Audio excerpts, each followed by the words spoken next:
He vanished on payday. I changed the locks, removed my ring, and placed a yellow envelope on the console table by the door. When he casually returned 6 days later, his key spun uselessly in the new lock. The truth, however, wouldn't slide away so easily. I opened the door, smiled coolly. "Thank you for coming back, but this isn't your home anymore. My name is Avery Holt, and I'm about to serve my husband the consequences he ordered 12 years ago when he promised to love me faithfully." The October evening air bit through my cashmere sweater as I watched Rowan struggle with his key at my front door. 6 days. He'd been gone 6 days without a real explanation. And now here, he stood in his rumpled Armani suit, looking like he'd just rolled out of someone else's bed, which, according to my investigator's photos, he had. His key scraped metal against metal, refusing to turn. I heard him curse under his breath, that familiar, frustrated grunt he made when his laptop crashed or a client rejected his designs. Then came the text, "Locks stuck, standing outside. No, I'm sorry. No, let me explain. Just mechanical irritation at an inconvenience." I slipped my wedding ring off the 2-carat princess cut he'd saved for 8 months to buy and set it on the console table next to the yellow envelope. My fingers felt lighter, freed from the weight of pretense. Through the peephole, I watched him check his phone, probably wondering if Madeline had texted. She hadn't. I knew because HR at Arbiter and North Design had opened an investigation into their relationship 2 days ago, and she'd gone radio silent. "Avery, come on." His fist hit the door. "It's freezing out here." I smoothed my hair, straightened my shoulders, the same power pose I used before big client pitches at Hearthline Strategies, and opened the door. "Jesus, finally," Rowan said, moving to step inside. "What's wrong with the I didn't move aside?" He stopped, confusion flickering across his face. Even after everything, he was beautiful in that careless way that had first caught my attention at that gallery opening in Back Bay. Dark hair that curled slightly when he forgot to cut it. Those architect's hands that used to sketch dream houses on napkins during our early dates. "Thank you for coming back," I said, my voice steady as poured concrete. "But this isn't your home anymore." His laugh came out forced. "Very funny. Ave, look, I know you're pissed about Minneapolis." Minneapolis. I tasted the lie, rolled it around like wine I was about to spit out. "Is that what we're calling Lake Winnipesaukee now? Interesting rebrand?" The color drained from his face in stages: confusion, recognition, then that rapid calculation I'd seen him do with over-budget projects. How much did I know? How much could he deny? The Laurel Pine Cabin Resort. I pulled the yellow envelope from behind my back. $240 a night, quite the conference rate. His hand reached for the doorframe, steadying himself. "Avery, let me inside.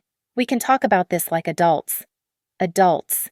The word felt sharp in my mouth. Adults don't disappear for 6 days on payday.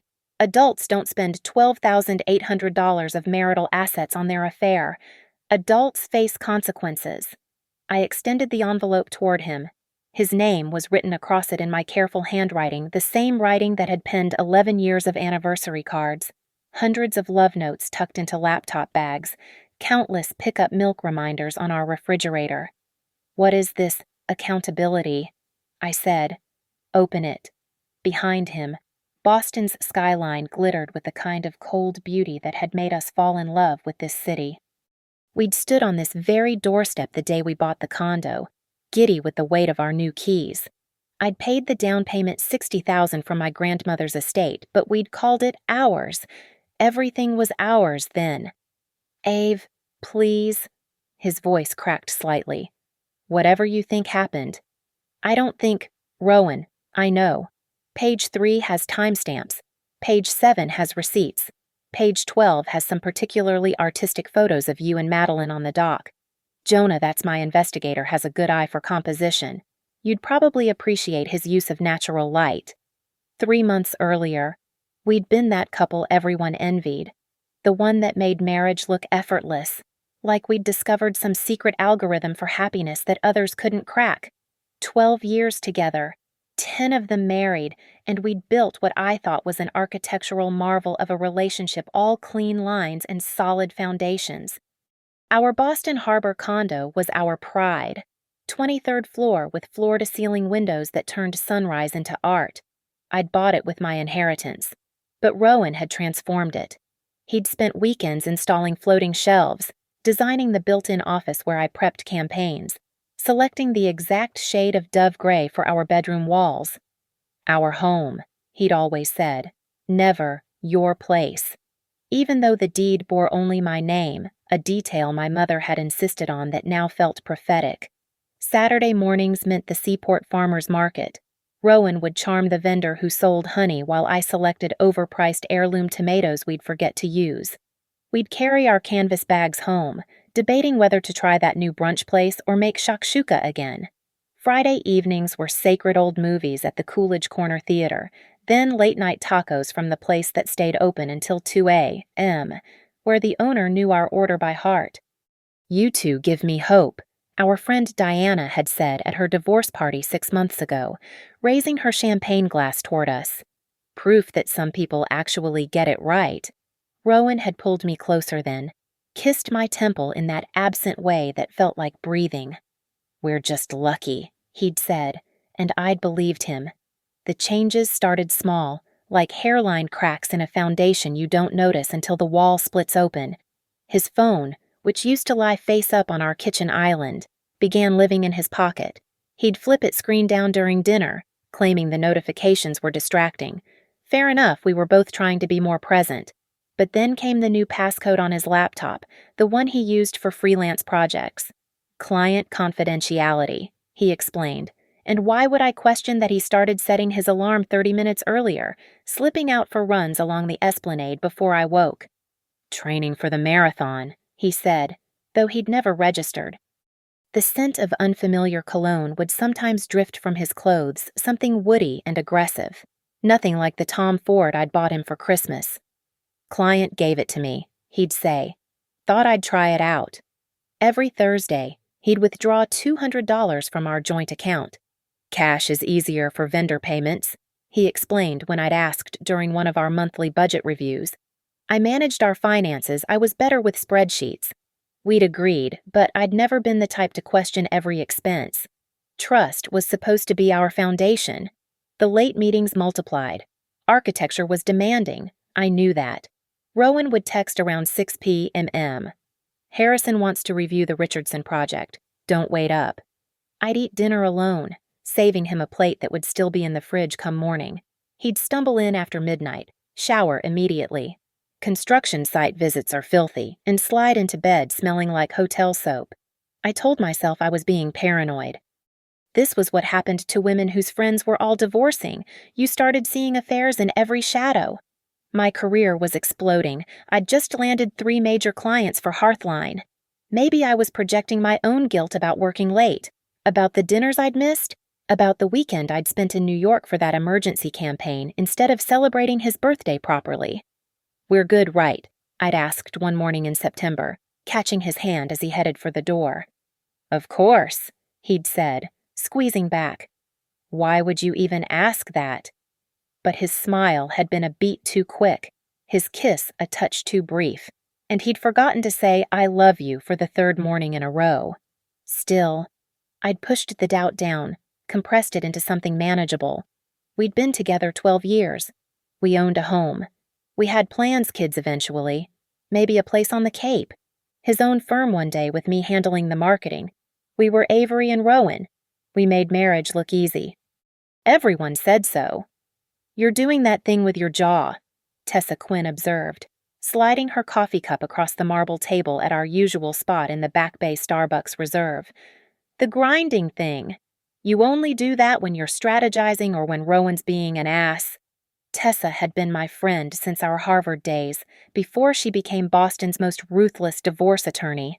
She'd handled Diana's split, turned what could have been a massacre into a clean surgical strike. Her Chanel suit and perfect blowout disguised a mind that could dissect a prenup like a master butcher breaking down a carcass. I need your professional opinion, I said, pulling out my phone. Hypothetically. There's no such thing as hypothetical in my office hours. Ave. She leaned back, lawyer mode engaging. But continue. I showed her my notes timestamps of late returns, the cash withdrawals, the new passwords.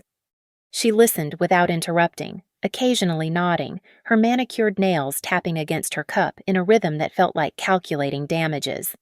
Scale of 1 to 10, she said finally. How sure are you? 6, maybe 7. Not enough for confrontation. You need 9 or 10. She pulled out her iPad, fingers flying across the screen. I'm sending you my checklist. Document everything. Screenshots, bank records, credit card statements. Create a new email account he doesn't know about. Store everything there. And Ave. She looked up, eyes serious. Don't confront until you have a plan. Emotional confrontation leads to apologizes, promises, couples counseling. Strategic preparation leads to protection. I wanted to argue that we weren't there yet, that this was just reconnaissance, insurance I'd never need to cash in. Instead, I found myself saying, I understand. The decision to stay quiet and gather information felt like swallowing glass, sharp and wrong going down. But I'd built my career on strategic campaigns, on knowing that timing was everything. This was just another project requiring careful planning. 2 weeks passed. I became a forensic accountant of my own marriage, cataloging irregularities like evidence.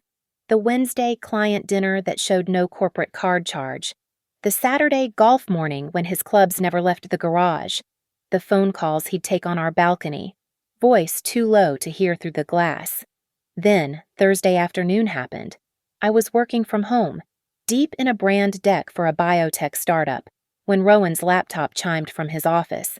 He'd forgotten it, probably grabbed his personal one by mistake. The notification preview floated on the lock screen for just seconds, but long enough. Last night was incredible. He doesn't suspect anything.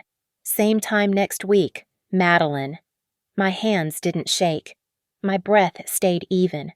I took a photo with my phone, noted the time 2:47 p.m., and went back to my presentation. But something fundamental had shifted, like discovering your house was built on sand instead of bedrock. Madeline Hart. I knew her. Of course. Project manager at Arbiter and North, reporting directly to Rowan. Pretty in that understated way that photographs better than it looks in person. She'd been to our Christmas party last year, had stood in my kitchen drinking my wine, complimenting my renovation choices. You're so lucky, she'd said, looking at Rowan. He's so talented. Yes, so talented. I texted Tessa, need Lila Serrano's number, no longer hypothetical. Her response was immediate. I'll call her now. She'll reach out within the hour. Lila Serrano's voice, when she called 40 minutes later, was warm honey over steel. Tessa filled me in on the basics. How about we meet tomorrow? Bring everything you have, financial records, property documents, insurance policies. We're going to build you a fortress before he even knows there's a war. I haven't decided anything yet, I said, the words feeling hollow even as I spoke them. Of course not, Lila agreed smoothly. This is just preparation, like insurance. Better to have it and not need it than the opposite. Wouldn't you agree? That night, Rowan came home at 11:15, sliding into bed after his shower. Sorry, babe. The Pemberton project is killing us. Madeline and I were reviewing specifications until our eyes crossed. Sounds exhausting, I murmured into my pillow, thinking about the message, about Madeline's casual confidence, about the way my husband's lie rolled off his tongue like water. He curved around me, arm over my waist, and for a moment I let myself remember when this felt like safety instead of performance. His breathing evened out within minutes, the deep rhythm of someone without guilt disrupting their sleep. I lay awake until 3 a.m. Oh, strategizing, planning, accepting that my marriage had become a hostile takeover I hadn't seen coming, but I'd learned from the best corporate raiders in Boston. The acquisition was about to be reversed. Jonah Pike looked nothing like a private investigator. No trench coat, no cigarette dangling from his lips. Just a Boston University sweatshirt and the kind of forgettable face that could disappear into any crowd. That was precisely why Lila had recommended him. 2 weeks of surveillance, he said, sliding a manila folder across the conference room table at Lila's office. Your husband is consistent. I'll give him that. Tuesdays and Thursdays are the regular pattern. I opened the folder with steady hands, though my stomach churned like I'd swallowed acid. The first photo showed Rowan and Madeline at the Laurel Pine Cabin Resort in New Hampshire, his hand on her lower back as they walked toward room 247. The timestamp read Tuesday, October 8th, 7:32 p.m. So that's during his client dinner in Cambridge. I noted, voice clinical. Gets better. Jonah flipped to the next page. Or worse, depending on your perspective. More photos. Rowan and Madeline at a wine bar in Brookline, at a boutique hotel in Portsmouth, walking through a park in Concord, her head on his shoulder. Each image time-stamped, geotagged, irrefutable. The receipts, Jonah continued, producing another stack. He's not particularly creative with his expense coding. I scanned the credit card statements. Client entertainment at intimate restaurants. Site inspection at the cabin resort. Vendor meeting at a jewelry store that one made my chest tighten. $740 for what was undoubtedly not for me. In total, $12,800 over the past 4 months, Lila summarized, her legal pad covered in precise calculations. All from joint marital assets. That's dissipation, clear as day. Now, tell me about his income. Base salary is $130,000, I recited, plus bonuses. This year should be around $30,000, based on his project completions. And you discovered another account. Jonah pulled out bank statements I'd never seen before. Harbor National Bank, opened 6 months ago. He's been depositing his freelance checks there, plus what looks like portions of his bonuses. He pointed to the running balance. $27,900 as of yesterday. Secret account, hidden assets. Lila made notes. Massachusetts is an equitable distribution state, but hiding assets shifts the equation. This is good, Avery, very good. Good. My husband's betrayal was good. There's more context you should know, Jonah said, pulling out his tablet. Madeline Hart isn't just a project manager. She reports directly to your husband. That's a violation of Arbiter and North's employee handbook. I verified their policy. Relationships within the reporting structure require disclosure to HR and reassignment. They'd both lose their jobs if this came out, I said. Most likely him. Definitely her. Lila confirmed. She's junior, easier to replace. But that's leverage, not your concern. Your concern is protecting yourself. The next hour became a masterclass in financial forensics. We traced every dollar, documented every expense, created what Lila called an accountability package, a term that felt both sterile and devastating. The house is solely in your name, Lila confirmed, reviewing the deed. Purchased with inherited funds before marriage, mortgage payments from your separate account. He has no claim there. But I've always called it ours, I said stupidly, as if semantics mattered now. Legally irrelevant. The cars. His BMW is leased under his name. My Audi is paid off, titled to me. Retirement accounts. Separate 401ks. His has about $200,000. Mine has $270,000. Joint investments. $70,000 in mutual funds, $15,000 in checking, $40,000 in savings. Lila calculated rapidly. With the dissipation and hidden assets factored in, you're looking at a very favorable settlement. But Avery, she set down her pen, you need to decide what you want. Reconciliation, separation, divorce. I thought about Tuesday nights when he'd come home smelling wrong. Thursday mornings when he'd whistle in the shower after his late meetings. The wedding ring he still wore while fucking another woman. I want to be strategic, I said finally.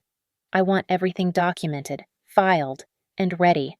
But I'm not serving him yet. Why wait? Jonah asked, genuinely curious. Because he gets his quarterly bonus next week, I said, the plan crystallizing as I spoke. 20-something thousand that will hit our joint account on Friday. I want that deposited before he knows anything's wrong. Lila smiled, shark-like and approving. Now you're thinking like a client I can protect. We'll have everything ready. The moment you say go, we file. Until then, I'm still the perfect wife. I closed the folder, tucking the evidence of my husband's double life back into its envelope. He wants to have his cake and eat it too. Fine, but he's going to pay for every single bite. That evening, I made Rowan's favorite dinner-seared scallops with risotto. He walked in at 8:15, surprised to find me in the kitchen instead of my office. "Smells amazing," he said, kissing my cheek. His lips felt like evidence. "Thought we should have a nice dinner together," I said, handing him a glass of wine.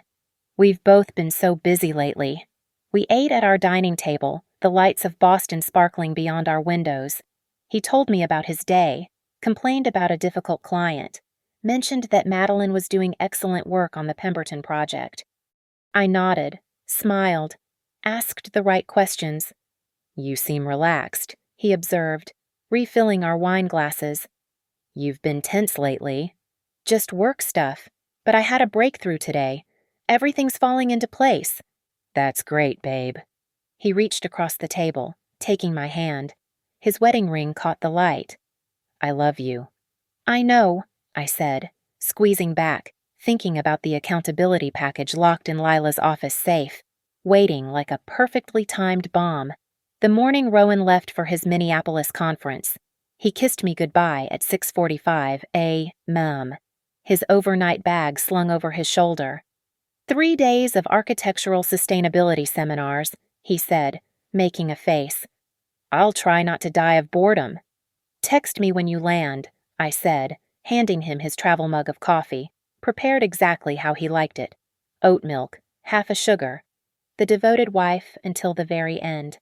"Will do. Love you." I waited exactly 30 minutes after his Uber pulled away before I began. First call the building management company. "This is Avery Holt in Unit 2304. I need to update our security access list.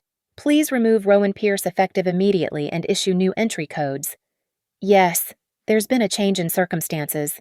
"No, just me on the lease now." "Perfect. Thank you." Second call the locksmith. "Emergency service, please. Complete rekey needed today." "Yes, all locks. 2 p.m. Works perfectly." The locksmith arrived promptly, efficient and discreet. 3 locks changed in 40 minutes: front door, bedroom, and office. The new keys felt heavier in my hand, weighted with finality. While he worked, I systematically restructured our financial architecture. Online banking made it ruthlessly simple. Joint checking emptied except for $5,000 to avoid legal complications. Funds transferred to my new account at Commonwealth Financial, a bank Rowan had never used. Joint savings, same process. The investment account required a phone call, but Lila had prepped me with the right language. Protective temporary reallocation pending legal consultation. The representative didn't question it. I canceled his credit card on our joint account. Left mine active, the bill would show exactly where I stood. Then I called Hearthline's HR department. "I need to update my direct deposit information immediately. Yes, before Friday's payroll." "Thank you." The physical packing came next. I'd bought banker's boxes from Staples, labeled them with sterile efficiency. R.P. Clothing. R.P. Books. R.P. Personal items. His architectural awards went in bubble wrap. His college wrestling trophy. The watch I'd given him for our 10th anniversary. Each item nested carefully, respectfully even, like I was curating a museum of our failed marriage. His clothes filled 5 boxes. I folded each shirt properly, rolled his ties, paired his socks. This wasn't about destruction, it was about transition. Clean, organized, undeniable. I found the cologne in his bathroom drawer, the one that wasn't Tom Ford. Creed Aventus. $400 a bottle. I photographed it for the file, then packed it between his sweaters. In his office, I boxed his drafting tools, his design books, his project files.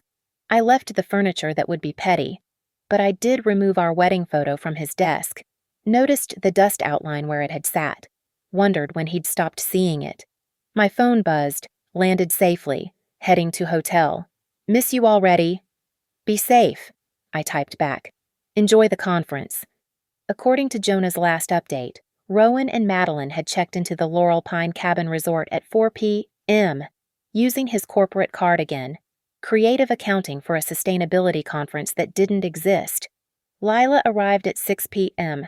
with the completed filing documents. Once we submit these tomorrow, the clock starts. Massachusetts requires 90 days for no fault, but with the documented infidelity and asset dissipation, we can push for a faster judgment.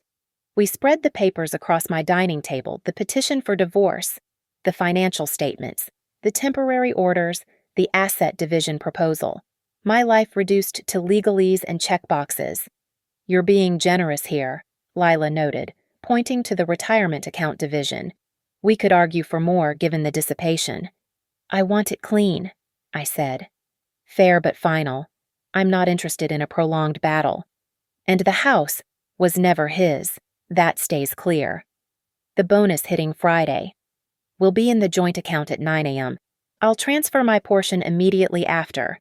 I signed where she indicated, my signature steady. What about his things? You've given him reasonable access to collect them. Document everything. Photos of the packed boxes. Receipt for the locksmith showing date and time. Email trail of notifications. If he claims you locked him out vindictively, we show preparation and organization. After Lila left, I stood in our bedroom, my bedroom surveying the space. His absence was already visible. Empty hangers in the closet, bare nightstand. The depression in his pillow slowly rising back to form. My phone rang. Rowan, requesting a video call. I declined, texted instead. In a meeting, everything okay. Just wanted to see your face. Conference is boring as predicted. Tomorrow, I promised, knowing tomorrow he'd be dealing with very different communications. I poured a glass of the Bordeaux we'd been saving for our anniversary next month, took it out to the balcony. Boston spread before me, lights beginning to twinkle in the October darkness. Somewhere out there in New Hampshire, my husband was playing house with his mistress, charging their wine to his corporate card, believing his wife was sitting home missing him.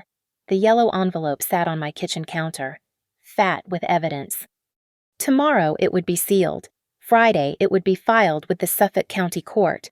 But tonight, I sat with the strange peace of having taken control, of transforming from victim to strategist. My phone buzzed again. A credit card alert. Purchase at Laurel Pine Resort Restaurant, $347.80.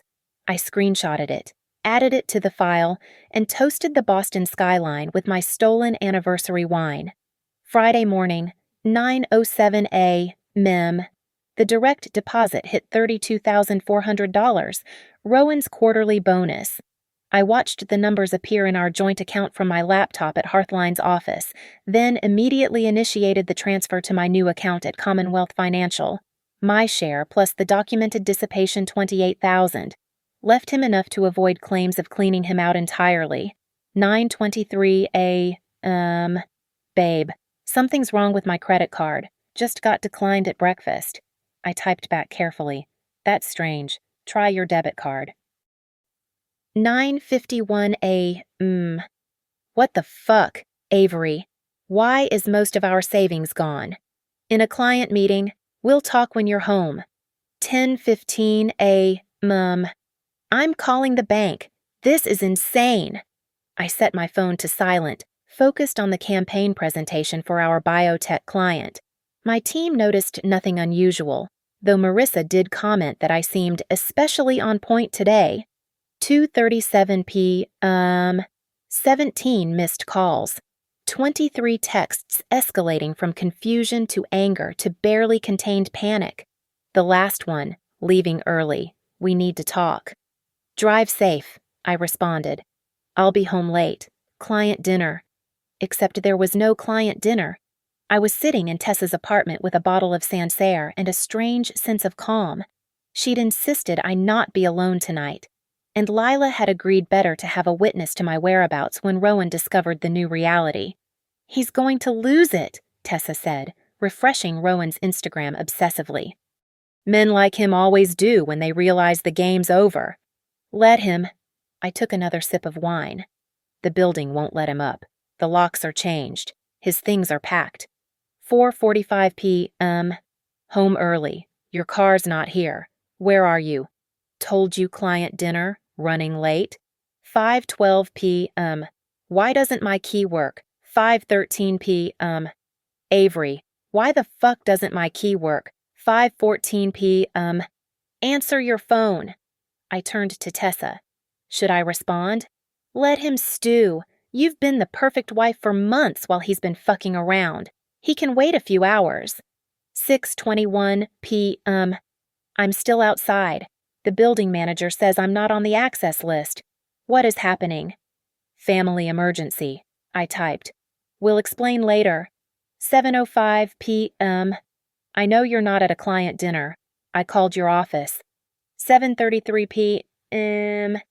Madeline isn't answering either. Are you together? That one actually made me laugh. The projection was almost artistic. 8:47 p.m.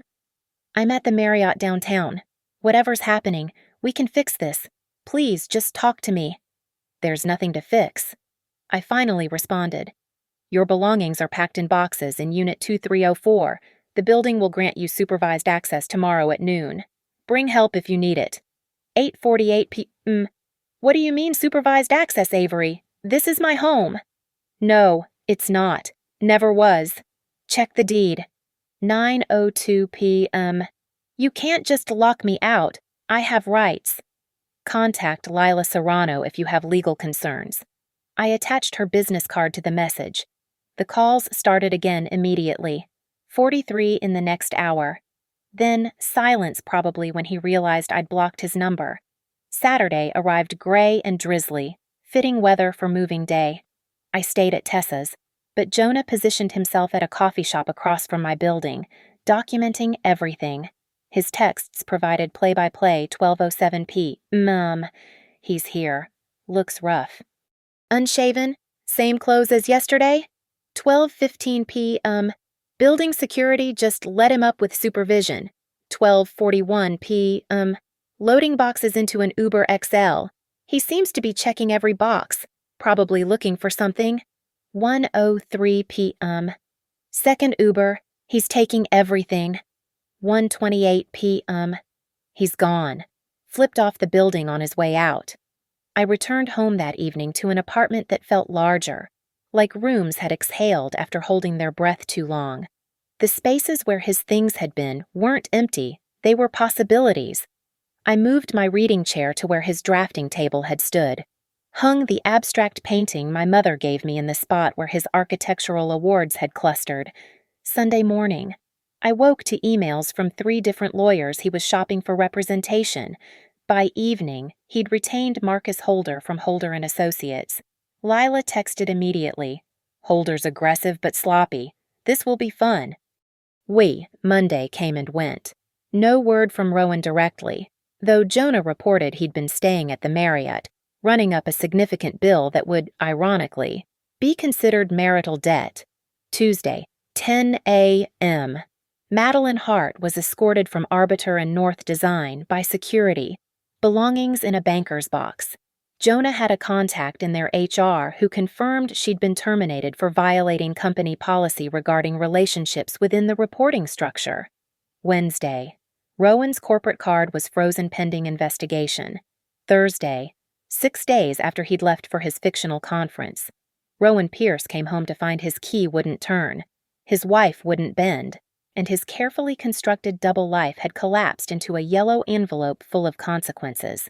And that's when I opened the door.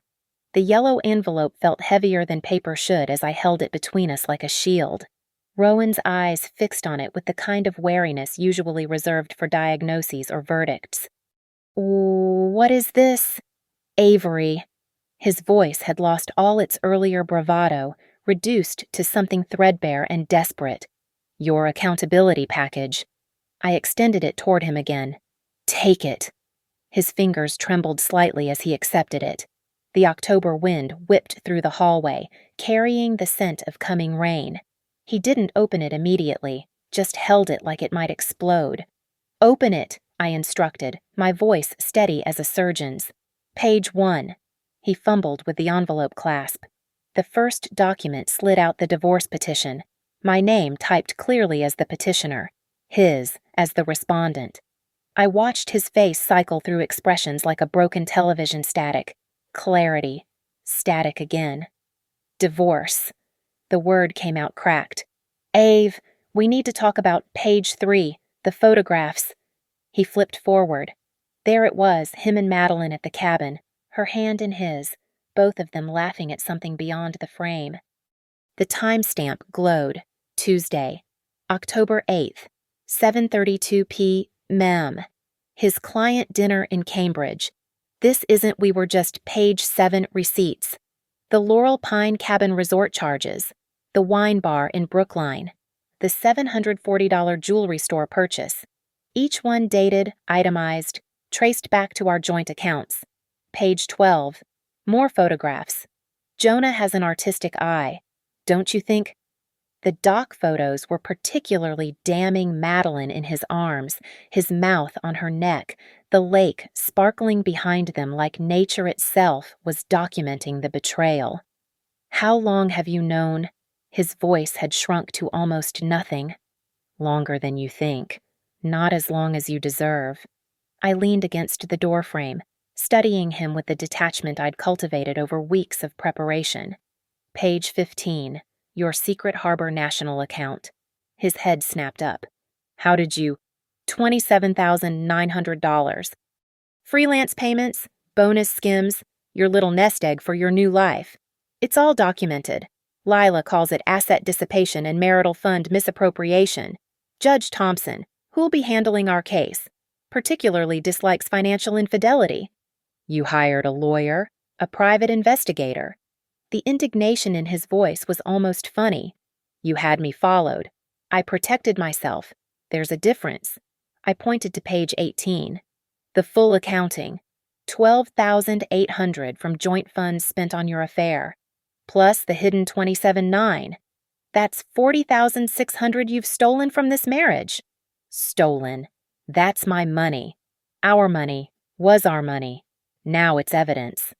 I watched him flip through the remaining page's bank statements, credit card records, a timeline Lila had constructed that mapped every lie against every truth. Page 25.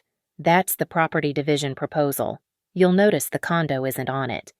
This is our home. My home. My down payment. My name on the deed. You can check page 27 for the documentation if your memory needs refreshing. He stepped forward, and I didn't move. Let him come close enough to see I wasn't wearing my ring, to smell the Tom Ford cologne I'd bought myself to replace the scent of him. 12 years, Avery, 12 fucking years, and this is how you end it. I'm not ending anything. I met his gaze directly. You ended it the first time you chose her. I'm just handling the paperwork. It didn't mean anything. Madeline was just fired. Madeline was fired 4 days ago for violating Arbiter and North's policy on relationships within reporting structures. I watched that land, watched him realize the scope of the collapse. Your corporate card is frozen pending investigation. Marcus Holder, your new lawyer, already contacted Lila. We can do this clean, or we can do this ugly. Your choice. You vindictive. He caught himself, jaw clenching. Careful. I warned softly. Everything you say now is potential evidence. Page 30 has a helpful list of what not to do during divorce proceedings. Harassment is item 1. He looked down at the papers again, then back at me. I want to come inside. I want to talk to my wife. Your wife died sometime between your Tuesday lies and Thursday betrayals. I'm what's left a strategist handling an asset division. I gestured to the boxes visible in the living room behind me. Your belongings are packed. You have 1 hour to remove them. Building security will supervise. 1 hour for 12 years of my life. 57 minutes now. I pulled out my phone, set a timer. I'd start moving if I were you. His face went through one last transformation from shock to anger to something like grief. When did you become this cold? The night I lay beside you, knowing you'd just come from her bed. The morning you kissed me goodbye, tasting like someone else's chapstick. The 100 moments you looked me in the eye and chose to lie. I stepped back, hand on the door. 56 minutes. Av. There's a hand truck in the lobby. Security has approved its use. I started to close the door. Wait. His hand shot out, stopping just short of the wood. What about us? What about everything we built? I looked at him one last time, really looked.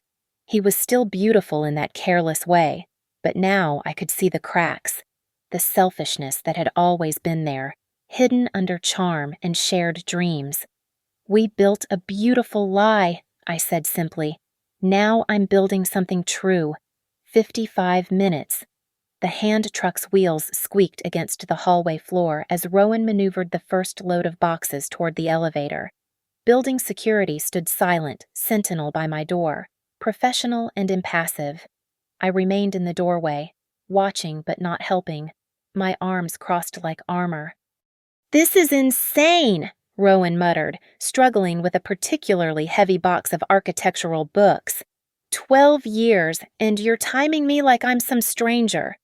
43 minutes remaining, I responded, checking my phone. He made 4 trips.